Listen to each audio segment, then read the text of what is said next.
Bharat today Telugu news కి స్వాగతం. నా పేరు వరుణ్. ఇక డీటెయిల్స్ చూస్తే ఆదిలాబాద్ జిల్లా కేంద్రంలోని కలెక్టర్ చౌరస్తాలో ఉమ్మడి ఆదిలాబాద్ జిల్లా కిసాన్ మోర్చా శాఖ ఆధ్వర్యంలో ఏర్పాటు చేసిన రైతు సత్యాగ్రహ దీక్ష కార్యక్రమంలో ముఖ్య అతిథిగా పాల్గొన్న ఆదిలాబాద్ జిల్లా బీజేపీ అధ్యక్షులు పతంగే బ్రహ్మానంద్ మాట్లాడుతూ తెలంగాణ రాష్ట్రంలో కాంగ్రెస్ ప్రభుత్వం ఎన్నికలప్పుడు రైతులకు మభ్య మాటలు చెప్పి అధికారంలోకి వచ్చి రైతులకు ఇచ్చిన హామీలను నెరవేర్చడంలో విఫలమైందని మరియు కేంద్ర ప్రభుత్వం ప్రవేశపెట్టిన ఫసల్ బీమా యోజన పథకంను తెలంగాణ రాష్ట్రంలో అమలు చేయాలని, రైతులందరికీ రుణమాఫీ వెంటనే చెల్లించాలని, రైతు బంధు అర్హులైన వారికి కూడా రైతు బంధు అందేలా వెంటనే చర్యలు తీసుకోవాలని మరియు గత ఏడాది వర్షాకాలంలో అకాల వర్షం వల్ల పంటలు పండక నష్టపోయిన రైతులందరికీ నష్టపరిహారం అందేలా చర్యలు తీసుకోవాలని అన్నారు. ఇక అదేవిధంగా వీటన్నిటితో పాటు రాష్ట్ర ప్రభుత్వం రైతులకు ఆదుకోవాలని, లేని పక్షాన రాష్ట్రం మొత్తం ధర్నాలు, దీక్షల కార్యక్రమాలు తీవ్ర పరిణామాలు ఎదుర్కొంటారని నిర్వహించడం జరుగుతుందని ఈ సముఖంగా తెలియజేయడం జరిగిందని అన్నారు.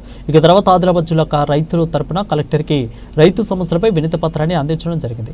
ఇక ఈ కార్యక్రమంలో రాష్ట్ర నాయకులు, ఆదిలాబాద్ జిల్లా ముఖ్య నాయకులు, పట్టణ అధ్యక్షులు, మండల అధ్యక్షులు, కిసాన్ మోర్చా జిల్లా అధ్యక్షులు, ఇక మండల నాయకులు, మాజీ జెడ్పీటీసీ, ఎంపీటీసీ, శక్తి కేంద్ర అధ్యక్షులు, బూత్ అధ్యక్షులు, కార్యకర్తలు పెద్ద ఎత్తున రైతులు పాల్గొనడం జరిగింది.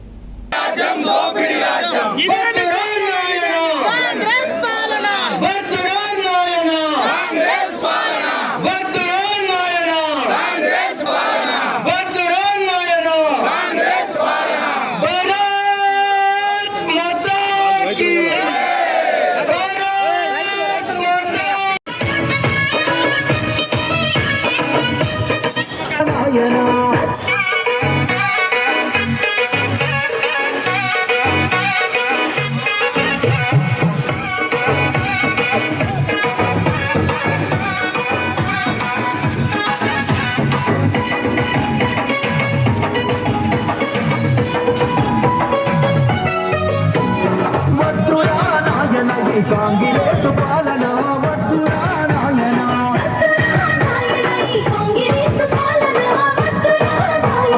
వద్దురా నాయన, ఈ నయవంచన పాలన వద్దురా నాయన,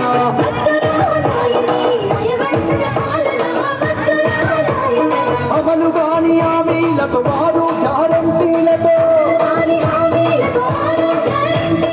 అధికారం చేతబట్టి అధికారులు జరుగుతున్నది.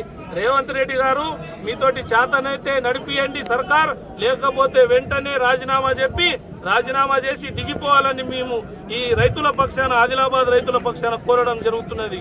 బోలో భారత్ మాతా కీ ఇప్పుడు రైతు పండిస్తున్న ఏదైతే పంట ఉన్నదో ఆయనకు పర్మిషన్ తీసుకునే తింటున్నామా మనము? రైతులకు ఏం పర్మిషన్ అన్నా? రైతులు చేస్తున్న ధారణకు మేము మద్దతు ఇస్తున్నాం. రైతుల కోసం మేము బిల్కుల్ మద్దతు ఇస్తాము. ఏడు దాకా పోవడానికి మేము సిద్ధంగా ఉన్నాము.